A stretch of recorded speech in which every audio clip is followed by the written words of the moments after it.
चलिए ध्यान दिया जाए। अभी तक हम लोग जो पढ़ रहे थे इस चैप्टर में, वो पढ़ रहे थे क्या? चुंबकीय क्षेत्र। चुंबकीय क्षेत्र के लिए हम लोग दो नियम पढ़े। एक नियम जो बायो सावर्त के नियम से हम लोग चुंबकीय क्षेत्र निकाले अभी तक, और एक दूसरा नियम पढ़े थे क्या? एम्पियर्स सर्किटल लॉ, एम्पियर का परिपथीय नियम, जिसका बहुत सारा उपयोग देखे थे। और पिछले दिन तक हम लोग सोलेनॉइड और टोरेनॉइड के कारण जो है, सोलेनॉइड और टोराइड के कारण भी मैग्नेटिक फील्ड देखे थे। ये पूरी कहानी मैग्नेटिक फील्ड की यहाँ पर खत्म हो चुकी थी। आज से जो कहानी शुरू होने वाली है, वो शुरू होने वाली है कहानी, जिस कहानी का नाम है कि किसी भी चुंबकीय क्षेत्र में किसी आवेशित कण पर बल कितना लगता है। ठीक ना? तो हमको देखना क्या है? हमको आज से देखना है कि चुंबकीय क्षेत्र में, चुंबकीय क्षेत्र में आवेशित कण पर, आवेशित कण पर आरोपित बल के बारे में आज से देखना है। आरोपित बल। देखो, कुछ बच्चे हैं जो अपना पैसेंस धीरे धीरे खोने लगते हैं। आगे के टॉपिक्स जो मैंने नहीं पढ़ाया है, जो एनसीईआरटी में पहले दी हुई है, उन टॉपिक से क्वेश्चन करने लगते हैं कि ये नहीं पढ़ाए हैं। मैं आपको बोल रहा हूँ कि जब चैप्टर खत्म हो जाए, देन आफ्टर आपका कोई भी टॉपिक बचेगा नहीं। इसीलिए पैसेंस से पढ़िए। बल की कहानी आज से शुरू ही किए हैं। बल जब खत्म होगा तो सारे बलों को हम लोग कवर करके धीरे धीरे आगे बढ़ेंगे। ठीक ना? आज का एक कहानी क्या भाई, कि किसी भी चुंबकीय क्षेत्र में आवेशित कण पर आरोपित बल के बारे में हम लोगों को जानना है। देखिए, आपको पता है कि कोई भी धारावाही चालक अपने चारों तरफ चुंबकीय क्षेत्र का निर्माण करती है। जिस चुंबकीय क्षेत्र का परिमाण हम लोग अभी तक बायो सावर्त के नियम से, और बायो सावर्त के नियम के बाद जो है, बायो सावर्त के नियम के बाद जो है सो एम्पियर के परिपथ के नियम से निकालना सीखे थे। बायो सावर्त का नियम क्या था?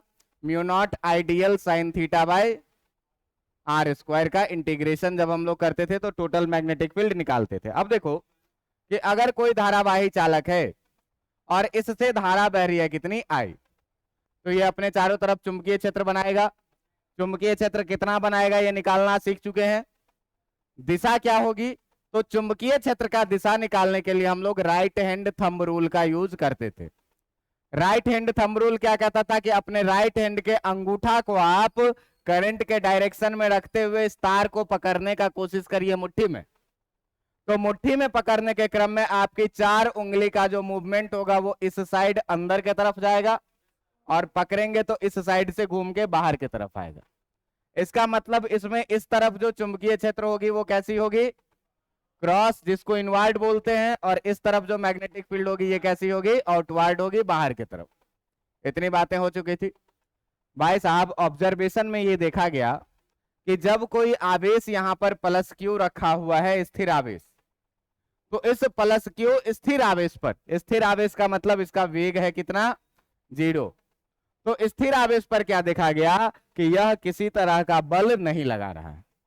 क्योंकि आप जानते हैं, पहले चैप्टर में ही आपने पढ़ा है कि कोई भी स्थिर आवेश केवल विद्युतीय क्षेत्र का निर्माण करते हैं, यह चुंबकीय क्षेत्र का निर्माण। तो चुंबकीय क्षेत्र से बल प्राप्त करने के लिए या बल लगने के लिए इसके द्वारा भी चुंबकीय क्षेत्र बनाया जाना जरूरी है। लेकिन यह चुंबकीय क्षेत्र बनाता नहीं है, यह केवल विद्युतीय क्षेत्र बनाता है। इसीलिए यह धारावाही चालक अपने चुंबकीय क्षेत्र का कोई प्रभाव इस पर लगाएगा नहीं।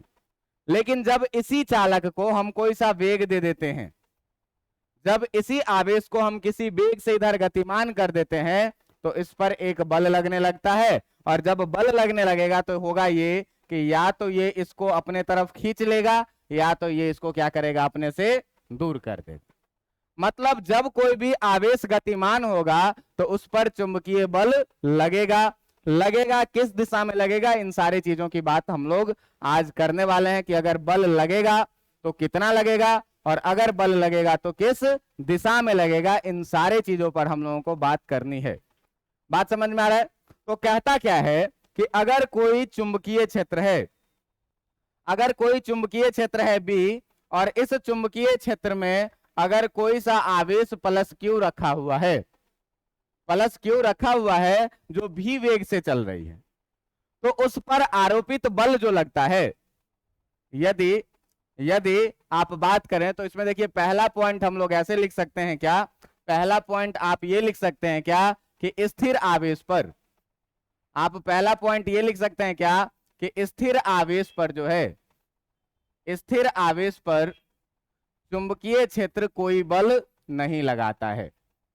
स्थिर आवेश पर चुंबकीय क्षेत्र कोई बल नहीं लगाता है। ये बात आपको याद रखना है, हर पॉइंट को याद रखना है। देखिएगा ध्यान दे करके कि क्या कह रहा है कि स्थिर आवेश पर चुंबकीय क्षेत्र कोई बल नहीं लगाता है, कोई बल नहीं लगाता है। लेकिन गतिमान आवेश पर, गतिमान आवेश पर चुंबकीय क्षेत्र के द्वारा, गतिमान आवेश पर जो है वो चुंबकीय क्षेत्र के द्वारा बल आरोपित किए जाते हैं। गतिमान आवेश पर चुंबकीय क्षेत्र द्वारा बल आरोपित किए जाते हैं, और इस आरोपित बल का जो परिमाण होता है, बल आरोपित किए जाते हैं, और इस आरोपित बल का जो परिमाण होता है, अगर मान लीजिए कि कोई चुंबकीय क्षेत्र है बी, ठीक ना, मान लीजिए क्या कि किसी चुंबकीय क्षेत्र बी में कोई आवेश Q जो है वो v वेग से गतिमान है। जैसे ही गतिमान होगा तो कण का कुछ ना कुछ वेग निश्चित रूप से होगा कि नहीं होगा, होगा। तो मान लीजिए ये बात भाई कि किसी चुंबकीय क्षेत्र बी में, मान लीजिए क्या कि किसी भी चुंबकीय क्षेत्र बी में, किसी भी चुंबकीय क्षेत्र बी में, किसी भी चुंबकीय क्षेत्र बी में यदि कोई आवेश, यदि कोई आवेश जो है, यदि कोई आवेश जिस आवेश का परिमाण है प्लस Q, यदि किसी चुंबकीय क्षेत्र में कोई आवेश प्लस Q v वेग से गतिमान है, v वेग से गतिमान है, तो उस पर आरोपित बल जो होगा, गतिमान है तो उस पर आरोपित बल, तो उस पर आरोपित बल जो होगा भाई, उस पर आरोपित बल को बोलेंगे, बल को लिखेंगे F, और M for magnetic force. FM लिखने का मतलब क्या, फोर्स, बल, कैसा, मैग्नेटिक, चुंबकीय बल। कहता है कि ये जो चुंबकीय बल होता है, ये चुंबकीय बल होता है Q into V cross B के बराबर में। किसके बराबर में, Q into V cross B के बराबर में, कि इस चुंबकीय बल का जो परिमाण होगा, ये परिमाण किसके बराबर में होगा, Q into V cross B के बराबर में। ये चीज आपको याद रखना है। Q क्या है कि आवेश पर कितना चार्ज है कण पर, B क्या है कि चुंबकीय क्षेत्र कितना है, और V क्या है बेटा कि आवेश कितने वेग से गतिमान है। अब आप ध्यान दीजिएगा कि इस Q into V cross B में आप देखिए कि V और B, V क्रॉस B है। इसका मतलब इस बल का जो दिशा होगा, बल एक सदिश राशि है, आपको पता है, सदिश राशि है तो इसका परिमाण भी होगा और इसका दिशा भी होगा। इसका मतलब यहां से यह बात स्पष्ट हो रही है क्या कि इस FM का जो दिशा होगा, ये V क्रॉस B के दिशा के समान होगा। क्या होगा, इस FM का जो दिशा होगा वो V क्रॉस B के दिशा के समान होगा। क्यों कि जो इसका चार्ज तो स्केलर है, V क्रॉस B का रिजल्ट वेक्टर आएगा, और फोर्स भी क्या है, वेक्टर है। मतलब जो इसका डायरेक्शन होगा वही डायरेक्शन क्या होगा। बात समझ में आ रही है कि नहीं। तो यहां पर आप लिखिएगा कि बल का परिमाण जो होगा ये Q into V cross B। अब जरा सा ध्यान देना कि Q into V cross B को, Q into V cross B को तुम देखो कि अभी तुम लोग क्या लिखे हो कि जो FM होगा वो कितना होगा, Q इंटू V क्रॉस कितना B। आप ये बात पढ़े हुए हैं वेक्टर में कि अगर हमको A क्रॉस B लिखना हो, अगर हमको A क्रॉस B लिखना हो तो हम लोग कितना लिखते हैं, AB, जहां पर थीटा वेक्टर A और वेक्टर B के बीच का कोण होता है। बात समझ में आ रहा है। तो यहां पर भी ये बताओ कि FM को Q V क्रॉस B को VB साइन थीटा लिख सकते हैं कि नहीं लिख सकते हैं, लिख सकते हैं। जहां पर थीटा जो है आपका, जहां पर थीटा जो है वो आपका वेक्टर B यानी कि वेग तथा वेक्टर B यानी कि चुंबकीय क्षेत्र के बीच का क्या है, कोण है, के बीच का क्या है, कोण है। अब ध्यान दीजिएगा कि बेटा जब आपको क्रॉस प्रोडक्ट पढ़ाए थे तो क्रॉस प्रोडक्ट में बोले थे कि यदि ये है वेक्टर ए और ये है वेक्टर बी, यदि ए है वेक्टर ए और ये है वेक्टर बी और ये दोनों वेक्टर किसी एक प्लेन में है मान लो, तो जो हम लोग ए क्रॉस बी लेते थे वो वेक्टर ए के भी लंबवत होता था और वेक्टर जो हम लोग राइट हैंड थंब रूल से निकालते थे क्या कि अगर आपको ए क्रॉस बी लिखना है तो अपने राइट हैंड के 4 उंगली से ए के बी के तरफ घुमाइए, जो अंगूठा का डायरेक्शन होगा वही क्या होगा ए क्रॉस, तो अंगूठा का डायरेक्शन यहां से किधर बाहर की तरफ। मान लो कि ये वाला पेन जो है ये है क्या ए क्रॉस, ध्यान से देखो ये वेक्टर ए के भी लंबवत है और वेक्टर बी के भी लंबवत है, बात समझ में आ रही है। तो अगर यहां पर हम लोग दिशा का बात करें, अगर हम लोग दिशा का बात करें तो एफ एम का दिशा जो होगा, एफ एम का दिशा भी क्रॉस बी के, भी क्रॉस बी के दिशा के समान होगा, भी क्रॉस बी के दिशा के क्या होगा समान होगा। और भी क्रॉस बी का दिशा कैसा होगा दोस्त, ए क्रॉस बी का जो दिशा है वो वेक्टर बी के भी परपेंडिकुलर और वेक्टर ए के भी परपेंडिकुलर, तो भी क्रॉस बी का जो दिशा होगा वो वेक्टर बी के भी परपेंडिकुलर होगा और वेक्टर बी के भी परपेंडिकुलर होगा, बात समझ में आ रहा है। इसका मतलब सीधा सीधा ये होता है कि जो एफ एम है आपका मैग्नेटिक फोर्स वो वेलोसिटी के भी परपेंडिकुलर होगा, और इसका मतलब ये होता है कि जो मैग्नेटिक फोर्स है आपका वो चुंबकीय क्षेत्र बी के भी क्या होगा परपेंडिकुलर होगा, बात समझ में आ रही है, इतनी इतनी बात समझ में आ रही है कि नहीं। अब जरा सा हम लोग बात करें कि हम लोग देखे क्या कि एफ एम इक्वल टू निकल के आया क्यू भी साइन थीटा।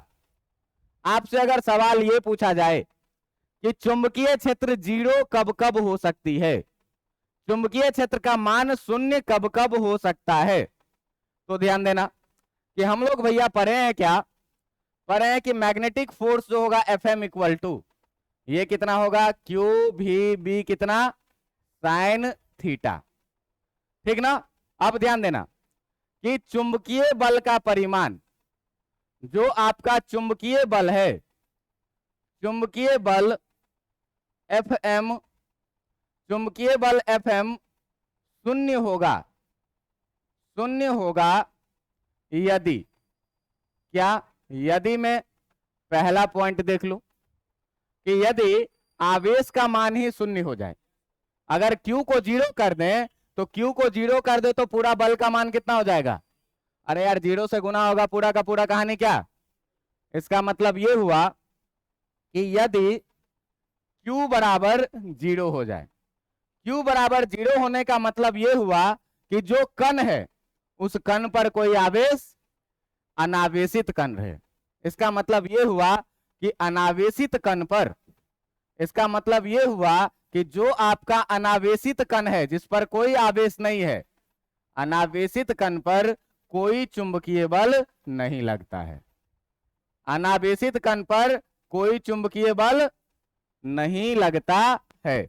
मतलब अगर कण जो है सो अनावेशित हो गया मतलब चार्ज बराबर कितना हो गया 0, और जैसे ही इस फॉर्मूला में चार्ज का मान हम लोग 0 रखेंगे पूरा बल कितना हो जाएगा 0, बात समझ में आ रहा है। दूसरा कहानी ये हो सकता है क्या कि यदि V बराबर कितना हो जाए 0, यदि क्या हो जाए V बराबर कितना हो जाए 0 हो जाएगा। अब देखो कि V बराबर 0 का मतलब क्या हुआ, V बराबर 0 का मतलब हुआ कि कण का कोई वेग ही नहीं हो, कण का कोई वेग नहीं होने का मतलब कण कैसा हो स्थिर हो, तो जब स्थिर आवेश रहेगा तो उस पर कोई बल नहीं लगेगा क्योंकि उसका वेग कितना हो जाएगा 0। इसका मतलब ये हुआ कि जो स्थिर आवेश है, स्थिर आवेश पर भी, स्थिर आवेश पर कोई चुंबकीय बल नहीं लगेगा, स्थिर आवेश पर भी क्या होगा कोई चुंबकीय बल नहीं लगेगा, नहीं लगेगा कहां पर चुंबकीय क्षेत्र में। तीसरा बात देखिए, तीसरा बात कि यदि क्या हो चुंबकीय क्षेत्र ही 0 हो जाए, यदि क्या हो B का मान ही क्या हो जाए 0 हो जाए, तो जब बेटा चुंबकीय क्षेत्र रहेगा ही नहीं तो बल कौन लगाएगा, कोई नहीं, तो चुंबकीय बल लगेगा क्या, नहीं लगेगा। तो यदि चुंबकीय बल नहीं होगा, यदि b बराबर क्या हो, 0 होगा, तब भी कोई चुंबकीय बल नहीं लगेगा, तब कोई चुंबकीय बल नहीं लगेगा, तब भी क्या होगा, कोई चुंबकीय बल नहीं लगेगा, कोई चुंबकीय बल नहीं लगेगा। ये चीजें ध्यान देनी है, हर पॉइंट एक ऑब्जेक्टिव है। चुंबकीय बल शून्य होगा, 4 ऑप्शन दे देगा, 4 ऑप्शन में इनमें से कोई एक रहेगा। तो आप फॉर्मूला याद रखें, क्यू भी साइन थीटा। यदि क्यू का मान 0 हुआ तब भी बल कितना, क्यू का मान 0 होने का मतलब कण पर कोई आवेश, अनावेशित कण है, न्यूट्रल कण है, न्यूट्रल कण पे कोई चुंबकीय बल। दूसरा बात, यदि वेग 0 हो, वेग 0 होने का मतलब क्या, कि कोई भी कण जो स्थिर हो, स्थिर कण का वेग कितना होगा, तो स्थिर कण पर भी कोई चुंबकीय बल लगेगा नहीं, भले ही आवेश कितना भी हो। बात समझ में आ रहा है।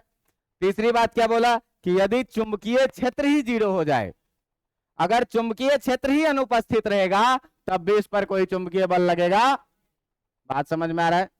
और लास्ट और सबसे इंपॉर्टेंट बात, कि यदि साइन थीटा का मान 0 हो जाए, यदि साइन थीटा का मान कितना हो जाए, 0, तो साइन थीटा का मान 0 होने का मतलब क्या हुआ, थीटा बराबर कितना डिग्री हो जाए, 0 डिग्री, या फिर कितना डिग्री, 180 डिग्री। दोनों पर ही साइन थीटा का वैल्यू कितना होता, देखो तुमको अगर याद हो साइन थीटा का ग्राफ, तो साइन थीटा का ग्राफ जाता है कुछ ऐसे एक साइकिल में, है ना। यहां पर हम लोग क्या बनाते हैं, 0, यहां पर हम लोग 90 डिग्री, π/2, यहां पर हम लोग कितना, पाई, ठीक ना। तो साइन थीटा 0 डिग्री पर भी और 180 डिग्री पर भी, इसके बाद जाओगे तो यहाँ पर 2 पाई आ जाएगा, ये आ जाएगा 3π/2, है ना। तो अपन को दो वेक्टर के बीच का कोण का बात करना है, अपन को क्या करना है, दो वेक्टर के, यहाँ पर भी वेक्टर है और बी वेक्टर है, और थीटा इसी दोनों के बीच का कोण है। तो दो वेक्टर के बीच का कोण हम आपको क्या बताएं, कि अधिकतम कितना हो सकता, 180 डिग्री, न्यूनतम कितना हो सकता। क्यों भाई, कि दो वेक्टर का हम लोग क्या करते हैं, अगर एक वेक्टर ये है और इससे हमको किसी दूसरे वेक्टर का एंगल निकालना है, ये दूसरा वेक्टर, ये रहा अगर दूसरा वेक्टर, तो इस दूसरे वेक्टर से अगर आपको एंगल निकालना है तो क्या बोले हैं, कि टेल से टेल मिलाइए, और जो छोटा वाला एंगल होगा वही एंगल दो वेक्टर के बीच का एंगल होगा। तो देखिए छोटा वाला एंगल ये वाला एंगल है कि नहीं है, ये वाला एंगल है ना, छोटा वाला एंगल। अब तुम ध्यान से देखो कि अगर छोटा वाला एंगल ये वाला एंगल है, तो ये एंगल न्यूनतम कितना हो सकता, बढ़ाते जाएंगे, अभी भी यही वाला छोटा है, अभी भी यही वाला छोटा है, बाहर वाला तो बड़ा है। अब देखो कि जैसे जैसे ये वाला छोटा है, तो छोटा एंगल से जैसे जैसे बढ़ाते जाएंगे बढ़ाते जाएंगे बढ़ाते जाएंगे, आ गया 180 पे। अब दोनों बराबर, दोनों बराबर होगा, कोई सा भी ले लेंगे। अब यहां से जैसे ही घुमाएंगे, अब छोटा हो गया नीचे वाला एंगल, जो 180 से क्या है, कम है। मतलब दो वेक्टर के बीच का एंगल न्यूनतम 0 हो सकता है और अधिकतम कितना हो सकता है, 180। तो दो वेक्टर के बीच का एंगल जब न्यूनतम 0 होगा और अधिकतम 180 होगा, तो भैया अपना बीबी वेक्टर है और बीबी वेक्टर है, इस दोनों के बीच का न्यूनतम कोण कितना और अधिकतम कोण कितना, तो 180 से बाहर अपने को मतलब नहीं होना चाहिए। बात समझ में आ रहा है। तो 0 डिग्री पर भी 0 होता है और 180 डिग्री पर भी 0 होता है। तो यदि थीटा का मान 0 डिग्री हो जाए या थीटा का मान 180 डिग्री हो जाए, तो इस दोनों ही केस में आवेशित कण पर कोई बल आरोपित नहीं होगा। अब देखिए इस दोनों केस को क्या है, कि एक केस है क्या, कि यदि थीटा बराबर कितना हो, 0 डिग्री, तो ध्यान देना कि यदि थीटा बराबर 0 डिग्री हो, तो थीटा बराबर 0 डिग्री का मतलब क्या हुआ दोस्त, थीटा बराबर 0 डिग्री का मतलब हुआ ये, कि अगर चुंबकीय क्षेत्र आपके पास है ऐसा, अगर चुंबकीय क्षेत्र है आपके पास कैसा, कुछ ऐसा, ये है चुंबकीय क्षेत्र, ध्यान दीजिएगा, ये है आपका क्या, चुंबकीय क्षेत्र बी, और इसमें कोई आवेशित कण रखा हुआ है, मान लीजिए यहां पर प्लस क्यू, और ये प्लस क्यू भी वेग से जा रहा है चुंबकीय क्षेत्र के दिशा में। तो आप ध्यान से देखिए कि भी का दिशा और बी का दिशा, दोनों का दिशा क्या है, एक समान है, और एक समान दिशा है, इसका मतलब थीटा बराबर कितना, 0 डिग्री। तो सीधा सीधा यहां से आप ये पॉइंट याद रखेंगे क्या, कि यदि आवेशित कण का वेग, यदि आवेशित कण का वेग, यदि आवेशित कण का वेग जो है वो चुंबकीय क्षेत्र के दिशा में हो, यदि आवेशित कण का वेग चुंबकीय क्षेत्र के दिशा में हो, वेरी वेरी इंपॉर्टेंट, यदि आवेशित कण का वेग चुंबकीय क्षेत्र के दिशा में हो तो कण पर कोई बल आरोपित नहीं होगा, तो कण पर कोई बल आरोपित नहीं होगा, तो कण पर कोई बल आरोपित नहीं होगा, ये ध्यान रखना है। बात समझ में आ रही है? क्या बोले कि अगर चुंबकीय क्षेत्र और आवेशित कण का वेग दोनों एक ही दिशा में हो जाए तो कण पर कोई बल आरोपित नहीं होगा। क्यों भाई? कि थीटा 0 तो साइन थीटा कितना, और साइन थीटा 0, इसका मतलब बल भी कितना। बात समझ में आया कि नहीं आया? बात समझ में आया कि नहीं आया? अगला बात देखो जरा सा, अगला बात देखो कि यदि थीटा बराबर कितना हो जाए 180 डिग्री, यदि थीटा बराबर 180 डिग्री हो तो थीटा बराबर 180 डिग्री होने का मतलब क्या, ध्यान देना कि अगर अपना चुंबकीय क्षेत्र है ऐसा, अगर अपना चुंबकीय क्षेत्र है कुछ ऐसा इस दिशा में, और चुंबकीय क्षेत्र के दिशा के विपरीत दिशा में जो है सो कोई आवेश प्लस क्यू रखे और प्लस क्यू इसके विपरीत दिशा में चल रहा है, इसके विपरीत दिशा में चल रहा है, तब भी इस पर आरोपित बल कितना होगा? 0 होगा। क्यों भाई? कि यदि साइन थीटा का मान 180 डिग्री, साइन थीटा का मान 180 डिग्री, तो साइन थीटा कितना हो जाएगा, और साइन थीटा 0 हुआ तो ये 0 से मल्टीप्लाई होकर के पूरा का पूरा बल कितना हो जाएगा।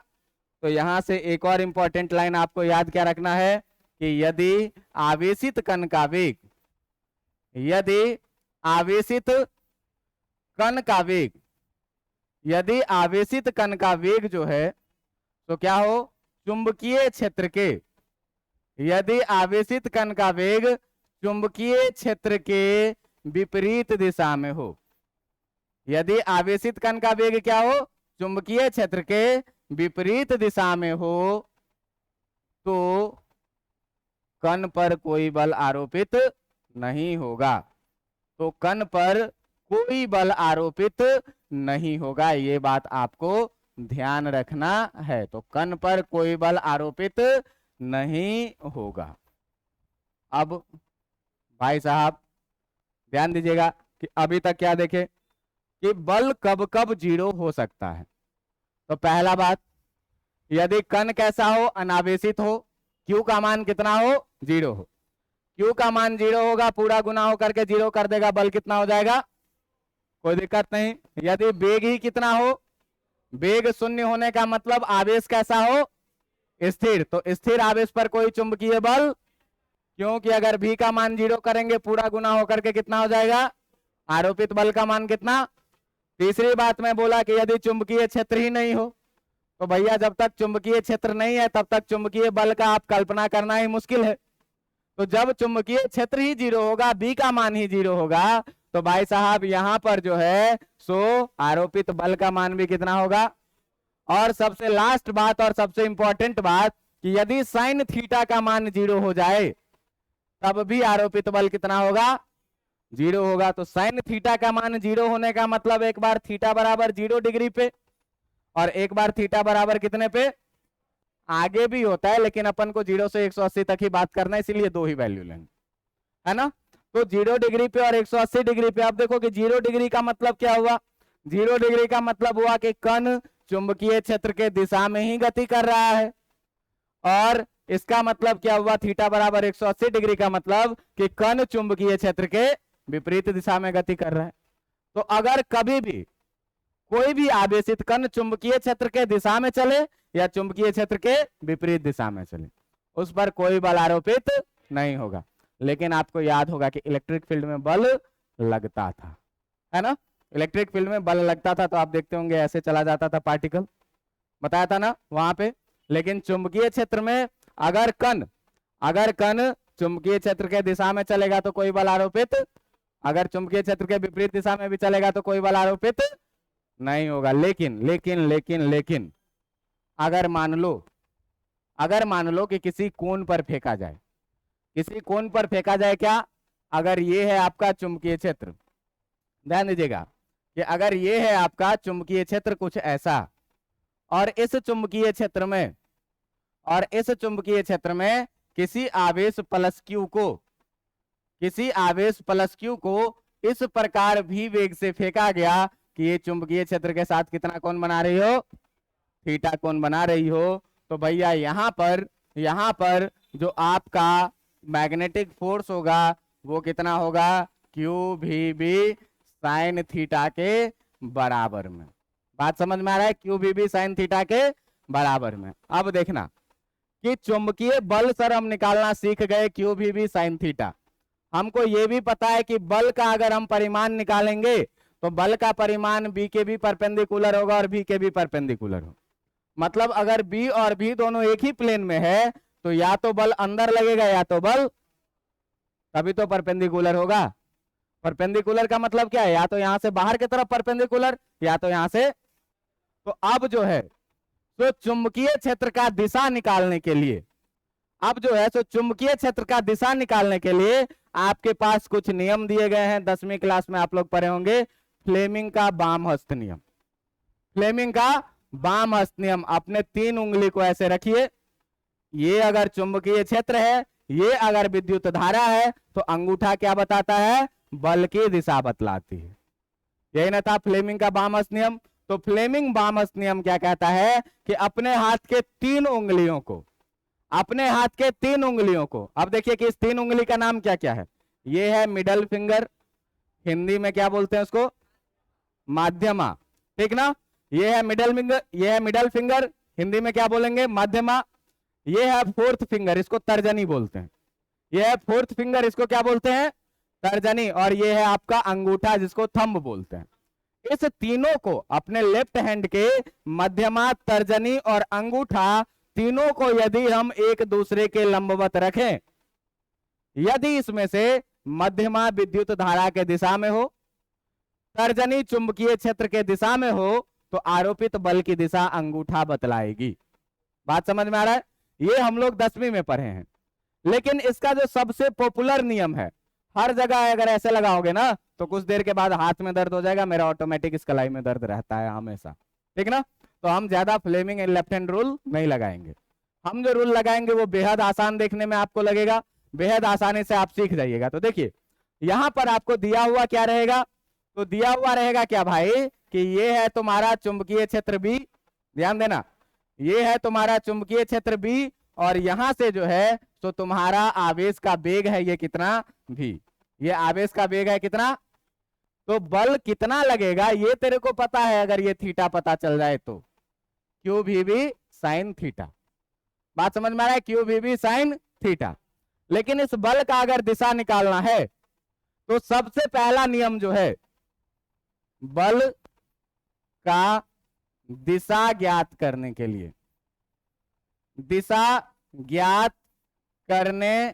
लिए, तो बल का दिशा ज्ञात करने के लिए आपके पास जो सबसे पहला नियम है, जिसको बोलते हैं क्या, पेंच का नियम, ठीक ना, स्क्रू रूल। क्या बोलते हैं, स्क्रू रूल। कहेगा क्या कि राइट हैंड स्क्रू रूल का यूज करिए। किस चीज का, राइट हैंड स्क्रू रूल। अब देखो कि ये स्क्रू रूल क्या है, तो कभी अपने जिंदगी में कभी बोल्ट टाइट किए हो, कोई सा पेंच लगाए हो, अगर नहीं लगाए हो तो भैया घर पे जाके लगा लेना। ध्यान देना, घर पे जाके लगा लेना, और तेरे को पता चल रहा है कि हम कैसे पेंच घुमा रहे हैं तो पेंच अंदर जा रहा है, और कैसे पेंच लगा रहे हैं तो पेंच, अब अपना जो लिखने वाला मार्कर होता है उसका पेंच घुमाओगे तो फिर तेरे को दिक्कत हो जाएगा, क्योंकि उसकी कहानी उल्टी होती है, ठीक ना। इसीलिए लिखने वाले मार्कर को कभी खोलने का कोशिश नहीं करना है। किसका, जो घर में लगाने वाला स्क्रू होता है ना, जिससे हम लोग कोई चीज टाइट करते हैं, इलेक्ट्रिक बोर्ड टाइट करते हैं या कोई बोल्ट टाइट करते हैं, उन सारे चीजों में से आप देखिएगा कि कहेगा क्या कि अगर मैग्नेटिक फील्ड और वेलोसिटी का, वेग का आपको पता है तो उसके टेल से टेल को मिला दीजिए, और जहां पर टेल का मिला हुआ पॉइंट है, ध्यान दीजिएगा, जहां पर मिला हुआ पॉइंट है वहां पर कोई सा स्क्रू रखिए, और ध्यान देना कि जो फॉर्मूला है एफएम का जो फॉर्मूला है वो है कितना, Q into V cross B। तो V क्रॉस B मतलब V से B के तरफ घुमाना है। V क्रॉस B का मतलब क्या, V से बी के तरफ घुमाना है। बी से अगर आप बी के तरफ घुमाइएगा तो ऐसे घुमाइएगा कि नहीं, ऐसे जब घुमाइएगा तो स्क्रू जाएगा अंदर की बाहर, अंदर जाएगा, इसका मतलब मैग्नेटिक फील्ड का डायरेक्शन किधर होगा, अंदर होगा। तो ये सबसे आसान रूल है क्या, राइट हैंड स्क्रू रूल। कहेगा क्या कि दोनों के टेल से टेल को मिला दीजिए, ध्यान दीजिएगा, क्या कहेगा, दोनों के टेल से टेल को मिला दीजिए, टेल से टेल को मिला दीजिए और मीटिंग पॉइंट पे आप क्या करिए, स्क्रू रख दीजिए और स्क्रू को राइट हैंड से घुमाइए बी से बी के तरफ। तो जब बी से बी के तरफ घुमाइएगा तो स्क्रू जाएगा किधर, अंदर। अगर स्क्रू अंदर जाएगा इसका मतलब फोर्स किधर लगेगा, और अगर मान लो कि ऐसा रहे भी और ऐसा रहे बी, अब अगर लगाओगे और बी से बी के तरफ घुमाओगे तो स्क्रू किधर आएगा, इसका मतलब मैग्नेटिक फील्ड का डायरेक्शन किधर हो जाएगा। तो एक तो ये रूल है राइट हैंड स्क्रू रूल। क्या कहेगा भाई राइट हैंड स्क्रू रूल, कि दोनों के टेल से टेल को मिला दीजिए, मीटिंग पॉइंट पे स्क्रू रखिए, राइट हैंड से घुमाइए बी से बी के तरफ। बी से बी के तरफ घुमाइएगा तो स्क्रू का मूवमेंट का डायरेक्शन जिधर होगा वही डायरेक्शन किसका होगा, फोर्स का डायरेक्शन। बात समझ में आ रही है। चलो ये रूल तुम लोग सीख गए, लिखना एक भी रूल नहीं है, लिखना है क्या, फ्लेमिंग का लेफ्ट हैंड रूल, क्योंकि परीक्षा में कभी कभी 2 नंबर में पूछ देता है, ठीक ना, परीक्षा में कभी कभी 2 नंबर में पूछ देता है। तो जो दूसरा नियम है, ये दूसरा नियम क्या है, फ्लेमिंग का दूसरा नियम क्या है, फ्लेमिंग का वाम हस्त नियम। क्या बोलते हैं इसको, फ्लेमिंग का वाम हस्त नियम। फ्लेमिंग का वाम हस्त नियम क्या कहता है भाई, कहता है क्या कि यदि हम अपने बाएं हाथ के 3 उंगलियां, कहता है क्या कि यदि हम अपने बाएं हाथ के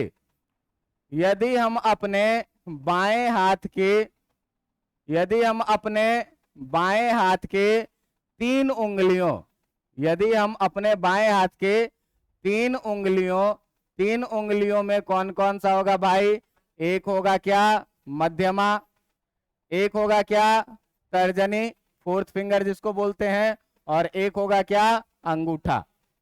मध्यमा, तर्जनी और अंगूठा 3 उंगलियों को एक दूसरे के लंबवत रखते हैं, एक दूसरे के लंबवत रखते हैं, ध्यान दीजिएगा। 3 उंगलियां, बायां हाथ मेरा, ये तुम लोग अपना अपना डिसाइड कर लो। बायां हाथ के 3 उंगलियां, ये देखिए, ये है मध्यमा, ये है तर्जनी और ये है अंगूठा। ये तीनों एक दूसरे के लंबवत है। तीनों को अगर एक दूसरे के लंबवत रखते हैं तो ध्यान दीजिएगा कि यदि मध्यमा धारा के दिशा में हो, यदि मध्यमा क्या हो, धारा के दिशा में हो, और तर्जनी चुंबकीय क्षेत्र के दिशा में हो, तो अंगूठा बल की दिशा बतलाएगी। बात समझ में आ रहा है क्या, कि कह रहा है क्या, अब यहां से ये पॉइंट ध्यान देना, कहता है क्या कि यदि मध्यमा जो हो, मध्यमा धारा के दिशा में हो, यदि मध्यमा धारा के दिशा में हो, धारा के दिशा में होने का मतलब क्या होता है, धारा के दिशा में हो तो धारा किधर बहती है भाई, जिधर पॉजिटिव चार्ज फ्लो करता है। तो धारा के दिशा में हो या धन आवेश के प्रवाह के दिशा में हो, ध्यान दीजिएगा, या धन आवेश के प्रवाह के दिशा में हो, प्रवाह के दिशा में हो। यदि मध्यमा धारा के दिशा में हो या धन आवेश के प्रवाह के दिशा में हो। तर्जनी के बारे में क्या कह रहा है कि जो आपका तर्जनी है, ये तर्जनी किस दिशा में हो, चुंबकीय क्षेत्र की दिशा में हो। तर्जनी किस दिशा में हो, चुंबकीय क्षेत्र की दिशा में हो, क्षेत्र की दिशा में हो। तो भाई साहब चुंबकीय क्षेत्र के दिशा में हो तो अंगूठा, तो जो अंगूठा है आपका, वो अंगूठा आरोपित चुंबकीय क्षेत्र की दिशा बतलाएगी, आरोपित चुंबकीय क्षेत्र की दिशा बतलाएगी। क्या करेगी, आरोपित चुंबकीय क्षेत्र की दिशा बतलाएगी। अब ध्यान दीजिएगा कि दिशा बतलाएगी का मतलब क्या हुआ? आरोपित चुंबकीय क्षेत्र की दिशा बतलाएगी क्या? अच्छा, बल, सॉरी सॉरी सॉरी, चुंबकीय बल की दिशा बतलाएगी। अब ध्यान दीजिएगा, क्या बोले भाई? राइट हैंड का, लेफ्ट हैंड का 3 उंगली, मध्यमा, तर्जनी और एक दूसरे के लंबवत। ये है मध्यमा, ये किस दिशा में रहेगा? या तो धारा के दिशा में या तो धन आवेश के प्रवाह के, दोनों बात एक ही हुआ। ये बीच, ये जो है तर्जनी, ये तर्जनी किस दिशा में रहे? चुंबकीय क्षेत्र के। तो अंगूठा क्या बताएगा? तो हमको अपने राइट हैंड के 3 उंगलियों को लंबवत करना है और कुछ ऐसा करना है अपने हाथ का मूवमेंट, कुछ ऐसा करना है अपने हाथ का मूवमेंट कि एक धारा के दिशा में हो जाए और एक चुंबकीय क्षेत्र के दिशा में हो जाए। तो अंगूठा का जो दिशा होगा वही क्या बताएगा? बल का दिशा। आप ध्यान दीजिएगा कि अगर राइट हैंड का 3 उंगली हो, ये हो जाए अंगूठा, ये हो जाए 4th फिंगर और ये हो जाए आपका क्या? तर्जनी। ध्यान दीजिएगा, ये तीनों एक दूसरे के लंबवत है, ठीक ना? ये तीनों क्या है? एक दूसरे के लंबवत है। ये तीनों एक दूसरे के लंबवत है। देखिएगा कैसे, ये और ऐसे X Y Z axis type लग रहा है क्या? लग रहा है ना? तो इसमें ध्यान देना कि ये वाला जो है, ध्यान दो, ऐसे रखा है मैंने, तो ये वाला जो है, ये वाला उंगली है, ये किसके दिशा में रहेगा? तो ये रहेगा आपका धारा की दिशा में या पॉजिटिव चार्ज के प्रवाह के दिशा में, ठीक ना? ये वाला रहेगा किसमें? चुंबकीय क्षेत्र के दिशा में, बी के दिशा में। तो ये बताएगा क्या? Magnetic force. यही है क्या? फ्लेमिंग का बामहस्त नियम। अब देखिए कि जो तीसरा नियम है आपके पास में, वो सबसे आसान नियम है। तीसरा नियम क्या है? तीसरा नियम क्या है? तीसरा नियम है आपका राइट हैंड पाल्म रूल। तीसरा नियम क्या है? Right hand palm rule. कहेगा क्या कि आप अपने बाएं हाथ नहीं, दाएं हाथ के 4 उंगलियों को चुंबकीय क्षेत्र के दिशा में रखिए और अंगूठा को जो है सो आवेश के प्रवाह के दिशा में जाने दीजिए। अंगूठा को किस दिशा में जाने दीजिए? आवेश के प्रवाह के दिशा में जाने दीजिए। तो आपके हथेली का जो दिशा होगा वही क्या होगा? आरोपित। लगाने में सबसे आसान यही है क्या? Right hand palm rule. हमको हमेशा राइट हैंड पाम रूल ही लगाना है। तो अभी तक क्या पढ़े? ये ध्यान दीजिएगा, अभी तक पढ़े क्या कि किसी आवेशित कण पर बल कितना आरोपित करेगा चुंबकीय क्षेत्र? तो Q into V cross B के बराबर में कितना भाई? Q into V cross B के बराबर में। Q into V cross B में ध्यान देना है कि इसमें हम देखिए क्या कि V क्रॉस बी को वी साइन थीटा लिख सकते हैं। थीटा क्या है? V तथा B के बीच का, और FM का जो दिशा होगा वो V और B दोनों के दिशा के क्या होगा? समान होगा। V क्रॉस B के दिशा के समान होगा। और V क्रॉस B का दिशा क्या होता है? वेक्टर B के भी लंबवत और वेक्टर B के भी लंबवत। इसके बाद में आपको क्या बताया? इसके बाद बताया कि बल का मान 0 0 कब हो सकता है? तो यदि आवेश ही 0 हो जाए तो भी बल 0, यदि वेग ही 0 हो जाए तो भी बल 0, यदि B ही 0 हो जाए तो भी 0, और यदि साइन थीटा का मान 0 हो जाए तब भी कितना वेग? तो साइन थीटा का मान 0 होने का मतलब 0 डिग्री या 180 डिग्री। 0 डिग्री के केस में यदि चुंबकीय क्षेत्र के दिशा में ही आवेश गतिमान हो तब भी कोई बल, यदि चुंबकीय क्षेत्र के विपरीत दिशा में गतिमान हो तब भी कोई बल। Theta 180 degree. अब भाई साहब जब थीटा कोण पर रहे तो बल कितना लगता है? क्यू वी साइन थीटा या क्यू इंटू वी क्रॉस। ये तो थी बल के परिमाण की कहानी। दिशा कैसे निकालेंगे? तो पहला राइट हैंड स्क्रू रूल से कि स्क्रू रख दीजिए और घुमाइए राइट हैंड से, घुमाइएगा। स्क्रू का एडवांसमेंट बताएगा क्या? स्क्रू जिधर जा रहा है वही क्या होगा? चुंबकीय बल का। दूसरा इंपॉर्टेंट रूल जो परीक्षा में भी पूछा जाता है क्या? फ्लेमिंग का बामहस्त नियम। फ्लेमिंग का बामहस्त नियम क्या कहता है कि आप अपने बाएं हाथ के 3 उंगलियों मध्यमा, तर्जनी और अंगूठा, मिडल फिंगर, 4th फिंगर और थंब को एक दूसरे के लंबवत रखिए। यदि ये वाला उंगली मध्यमा धारा की दिशा में है या आवेश के प्रवाह के दिशा में, कैसी आवेश? धन आवेश के प्रवाह के दिशा में है, और ये जो आपका 4th फिंगर है जिसको तर्जनी बोलते हैं, ये तर्जनी यदि चुंबकीय क्षेत्र के दिशा में है तो अंगूठा क्या बताएगा? बल का दिशा बताए। बात समझ में आया? और एक में क्या बताया आपको? राइट हैंड पाम रूल, जो सबसे आसान है, याद रखना। 4 उंगली को घुसा देना है किधर? चुंबकीय क्षेत्र के दिशा में। अंगूठा को घुसा देना है किधर, आवेश के प्रवाह के दिशा में, वेग के दिशा में। तो जो आपका हथेली होगा, हथेली, अगर हथेली ऊपर तो चुंबकीय क्षेत्र ऊपर, अगर हथेली इधर तो चुंबकीय क्षेत्र इधर, अगर हथेली तुम्हारे तरफ तो चुंबकीय क्षेत्र तुम्हारे तरफ, और अगर हथेली नीचे तो चुंबकीय क्षेत्र भी किधर। बात समझ में आई कि नहीं आई? चुंबकीय बल किसे कहते हैं? काहे टेंशन ले रहे हैं आप?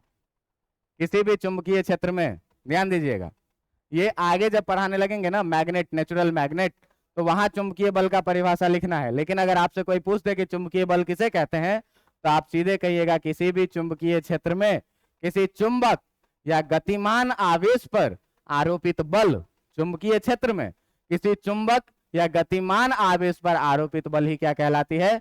चुंबकीय बल कहलाती है। ज्यादा दिमाग नहीं लगाना, बस अभी हम लोग आवेश के कारण पढ़ रहे हैं, आगे चुंबक में भी पढ़ेंगे अलग अलग, जहां पर पढ़ेंगे कि सेम पोल रिपेल करेगा, अपोजिट पोल अट्रैक्ट करेगा, ये सारा चीज पढ़ना भी बाकी है, ठीक ना? तो वहां पर इसको परिभाषित करना ज्यादा अच्छा रहता। अभी बस ये जानिए, ये समझ गए, राइट हैंड पाल्म रूल समझ गए। अब देखिए कि इसको हम अप्लाई कैसे कैसे कर सकते हैं, अप्लाई कैसे कैसे कर सकते हैं।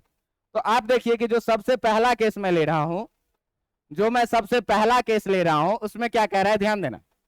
उसमें क्या कह रहा है कि चुंबकीय क्षेत्र है बेटा क्रॉस, अंदर के तरफ। चुंबकीय क्षेत्र है कैसा? क्रॉस है, मतलब अंदर के तरफ है। और इसमें कोई एक धन आवेश हम रखे हैं प्लस क्यू, और इस प्लस क्यू के बारे में क्या कह रहा है कि इसका वेग जो है वो इस दिशा में है। तो आप बताइए कि इस आवेश पर आरोपित बल का दिशा क्या होगा? तो अपने पास तीन रूल है, अपने पास तीन रूल है। स्क्रू रूल को छोड़ो, पहले थंब रूल लगा के देखते हैं, लेफ्ट हैंड थंब रूल। ये देखो लेफ्ट हैंड थंब रूल में तीन उंगली तैयार है, तीन उंगली तैयार में इसको किधर रखना है? आवेश के प्रवाह के दिशा में। इसको किधर रखना है? इसको रखा है चुंबकीय क्षेत्र के दिशा में, तो चुंबकीय क्षेत्र के दिशा में रखना है, तो अंगूठा गया ये अंदर के तरफ, और ये वाला उंगली आवेश के प्रवाह के तरफ। अंगूठा किधर है? अंगूठा है ऊपर, इसका मतलब बल भी किधर लगेगा? इसका मतलब जो मैग्नेटिक फोर्स लगेगा वो किधर लगेगा? ऊपर लगेगा। बात समझ में आया कि नहीं? अब देखो पाल्म रूल लगा लो, अब देखो पाल्म रूल लगा लो। पाल्म रूल में मैं क्या बोला कि इस चार उंगली को जाने दो चुंबकीय क्षेत्र के, और अंगूठा को जाने दो आवेश के प्रवाह के। देखो भाई चार उंगली जा रहा है क्या अंदर के तरफ, ये अंगूठा जा रहा है क्या आवेश के प्रवाह के तरफ, मेरा हथेली किधर है, तो बल किधर लगेगा? आसान कौन सा है? Palm rule. बात समझ में आ रही है कि नहीं? तो ध्यान रखना लेफ्ट हैंड और राइट हैंड, अगर थंब रूल लगाना है तो फ्लेमिंग का बाम हस्त नियम, और पाल्म रूल लगाना है तो दक्षिण हस्त नियम राइट हैंड से। बात समझ में आ रहा है? किसी का नहीं है, किसी का नहीं है, जुगाड़ है, जुगाड़, समझे? और जुगाड़ किसी का नहीं होता।